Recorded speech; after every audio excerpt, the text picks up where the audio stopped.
Hi everyone and welcome back to my channel. So in today's recipe, I'm going to show you a really quick and easy, it's like a tomatoey, olivey cod dish and it's absolutely delicious. It uses minimal ingredients, but it is packed full of flavor.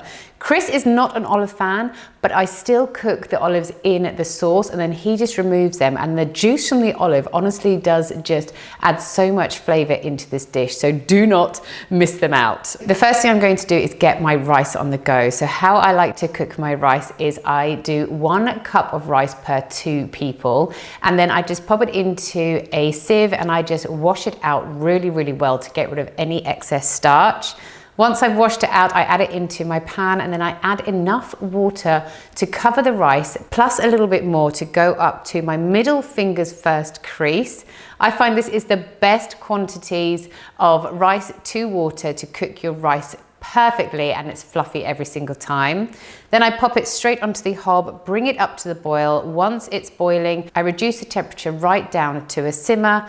After 10 minutes, I turn it off and I never ever lift the lid throughout the whole cooking process. Right, so the first thing we're going to do is use some black olives, and I'm going to actually just use some of the juice from the olives instead of any oil. Once your olive sauce has heated through, I'm just going to add in some diced onions. Now these aren't finely diced at all. By having them a little bit chunkier, it just adds a little bit of texture to this dish. Saute those off for a few minutes before adding in some crushed garlic. So now your onions and garlic have sauteed for a few minutes, I'm going to add in 1 tin of chopped tomatoes.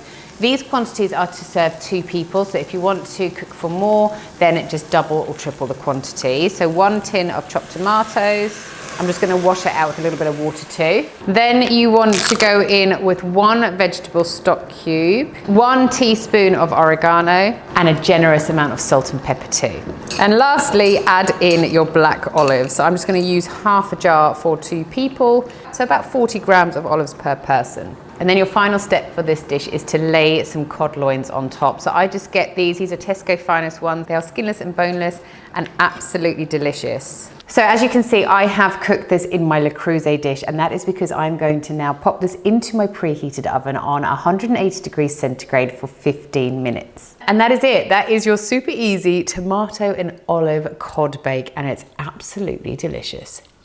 Oh my gosh. That is so nice. Thank you so much for watching, guys. I really hope you enjoyed this recipe. Let me know if you give this a try at home, and I'll see you guys again next time. Bye.